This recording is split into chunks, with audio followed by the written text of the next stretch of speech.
Have you ever felt like a place was trying to warn you? The abandoned asylum tried to warn me, but I didn't listen. I ignored all the signs, and that was the worst mistake of my life. That asylum hides horrors beyond imagination, and I saw things no one should ever see. Do you have the courage to find out what happened? My name is Tyler Ross, and I've always been drawn to abandoned places. You know that eerie sense of mystery that pulls you in? That's exactly how I felt when I stumbled across some old photos of a long-forgotten asylum during a late-night search online. The place was overgrown with weeds. Its shattered windows looked like hollow eyes staring into the void. And just looking at those images sent an unexplainable chill down my spine. It was as if the asylum was calling my name. I showed the photos to my friends, Liam and Sophie, and they immediately warned me. "Tyler, that place is weird," Liam said. "People say they hear voices inside, shadows that move on their own," Sophie added. I laughed, of course. "You actually believe that? I need to see it for myself," I replied. But deep down, something about those pictures unsettled me. Why did they affect me so much? What was pulling me toward that forgotten place? I had no idea then. But one thing was certain, my curiosity was about to take me too far, and I would regret it forever. Even after all the warnings, I decided to go. Something about that place called to me, as if I was meant to be there. When I arrived, the air felt heavy, thick with an unshakable dark presence.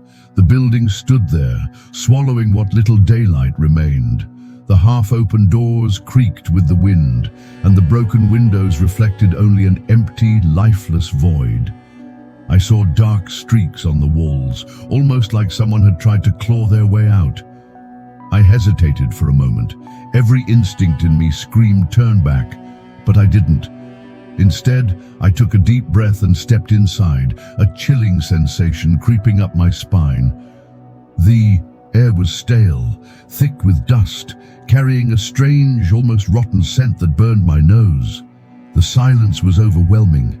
I could hear my own heartbeat pounding in my chest. On the first floor, I found a room filled with old furniture. A toppled chair, a crooked painting, and a dark stain on the wall that for a split second looked like the shape of a person. Then I heard it, a low murmur, like distant whispers.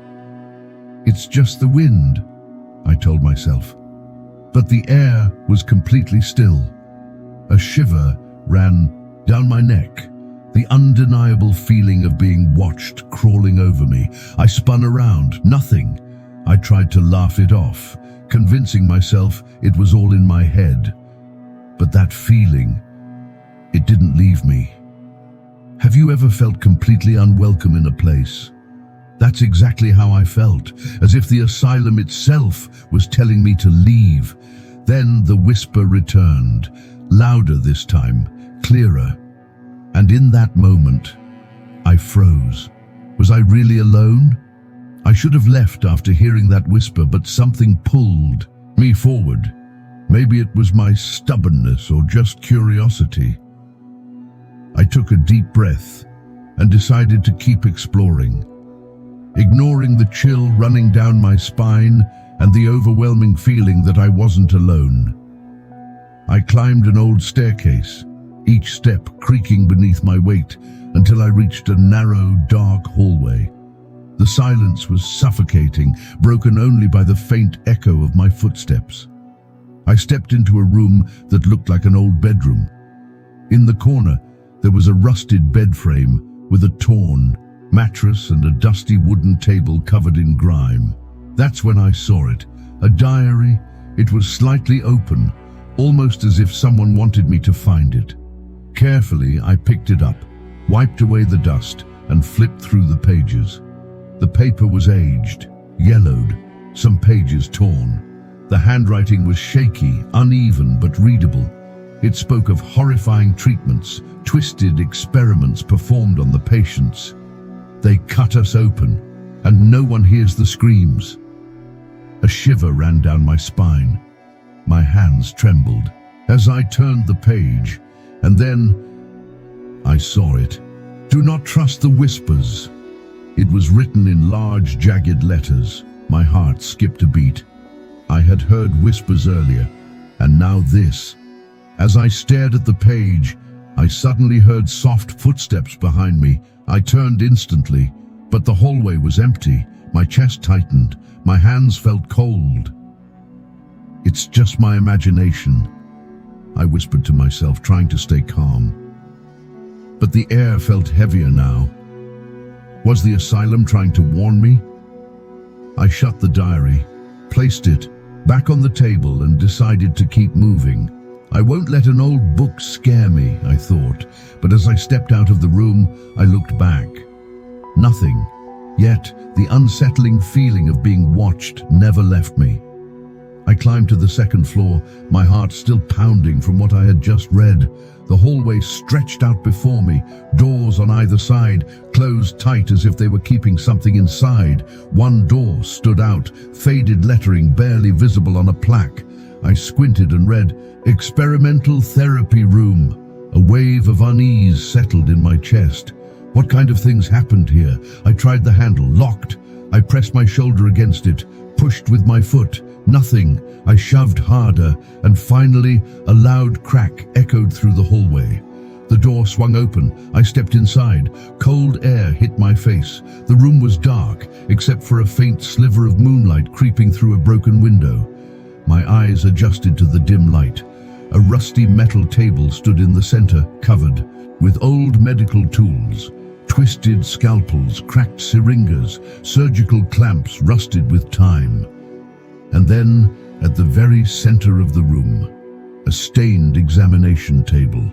Thick leather straps were still fastened to its sides, worn but sturdy, as if they had once held someone down against their will. A sudden bang echoed behind me. The door slammed shut. My body froze. I ran to open it, yanking the handle. It wouldn't budge. Then I heard it. Laughter, muffled, eerie, like it was coming from inside the walls. I spun around. Nothing. It's just the wind, I told myself, even though I knew the air was completely still. I grabbed the handle again, pulling desperately, my breath shallow, my heart racing. Then it unlocked by itself. The door creaked open, and through the dead silence, a voice whispered, clear as day, "Leave now!" I felt a wave of ice rush through my veins. My entire body shook. But despite every instinct screaming at me to run, my curiosity dragged me back. Just a little more, I thought. I turned back toward the empty hallway, and it stared back at me. I knew I shouldn't have kept going. After reading that diary, I couldn't stop thinking about the things that might have happened in that place. The scribbled words echoed in my mind, refusing to leave me alone. And there I was, descending the narrow staircase into the asylum's basement, each step creaking like a warning I stubbornly ignored. The air grew heavier, damp, carrying a sour stench that clung to my throat. Mold, mixed with something else, something I didn't want to name. When I reached the bottom, I saw cells, dark, silent, with bent iron bars and deep scratches on the walls, as if someone had desperately tried to escape. I stepped into one, feeling the sticky floor cling to my shoes. In the corner, a shadow seemed to be watching me. My chest tightened.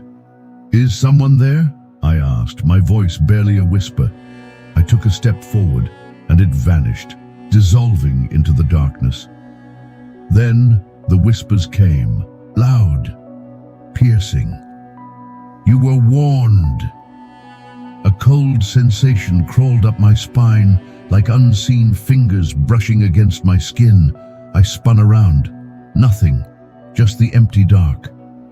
I was shaking, but something pulled me deeper, an overwhelming need to understand what this place was hiding. Have you ever made a mistake that led you to a point of no return? That's exactly how I felt, like something terrible was about to happen. I was trapped, caught between fear and curiosity, knowing without a doubt that something was watching me, waiting for my next move. I knew I shouldn't have gone down there, but the diary's warning, "Do not go down, he is waiting," only made me more desperate to understand. The basement was a labyrinth of shadows, and each step I took echoed as if the building itself was responding to me. The air was thick, damp, carrying a scent too close to something rotting. Then I saw it. A half-open door at the end of the hallway. I hesitated, then pushed it. It groaned loudly, a sound that shattered the silence. Inside, I found old files, cabinets stuffed with dusty folders. I grabbed one, João Silva, committed for delusions, deceased, cause unknown. I opened another and another, records of cruel treatments, patients who died with no explanation. My stomach twisted. What kind of place was this? Then, as I pulled another folder, a photograph slipped out and fell to the floor. I picked it up and froze. The face staring back at me was mine. Same eyes, same jawline. The name below? Tyler Ross, 1923. My blood turned to ice. How was this possible?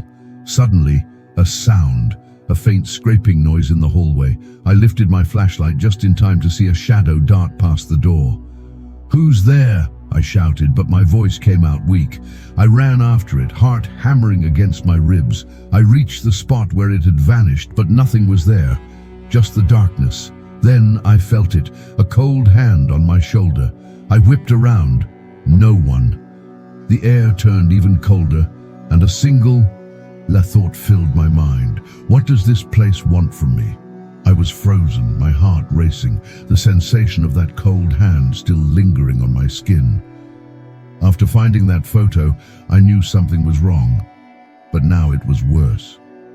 A sharp noise echoed through the hallway, a door slamming maybe. I ran out of the room, but the basement door wouldn't open. I gripped the handle tightly, my hands shaking. Nothing. "No, no, no," I whispered, pounding against the wood. Then a cold whisper cut through the silence. "You're not leaving." I looked around. No one. The air grew thick, carrying the scent of mold mixed with something rotten, something foul, like decayed flesh. My chest tightened, my stomach churned. I bolted up the stairs, my footsteps echoing, the steps groaning under my weight until I reached the top floor. The hallway was dark, only a single sliver of light slipping through a broken window. I looked outside and froze. Down in the courtyard, a tall figure stood, pointing directly at me. The face? I couldn't see it, just a twisted shadow. Suddenly voices rose, like distant echoes overlapping, whispering, "You shouldn't have ignored the signs." The figure moved too fast, climbing up, vanishing into the darkness of the building. Then, a shove. Hard. I fell forward, hitting the ground, my knees scraping against the filthy floor. "Please, let me out," I shouted, but my voice disappeared into the silence, and then I understood. I had trespassed into something I never should have disturbed. "I'm sorry. I shouldn't have come. I promise I'll respect the warnings." My voice shook, almost swallowed by the eerie stillness. Then I heard it. A click. The door creaked, slowly swinging open on its own. I didn't hesitate. I ran, each step pounding against the floor as if something was chasing me. I reached the ground floor, my eyes locking onto the exit. I didn't stop. I sprinted until I felt the cold night air hit my face. Outside, relief washed over me, and I nearly collapsed to my knees. But then, I made the mistake of looking back.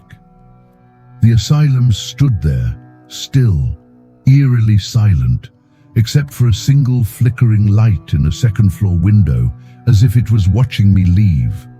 I learned never to ignore the signs again, whether from my friends or from a place like that, but as I turned away, something caught my eye.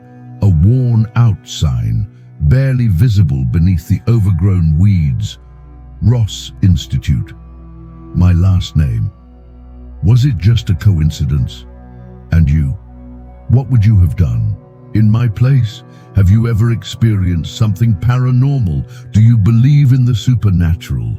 Share your story in the comments. And don't forget to subscribe. There are many terrifying stories waiting for you here.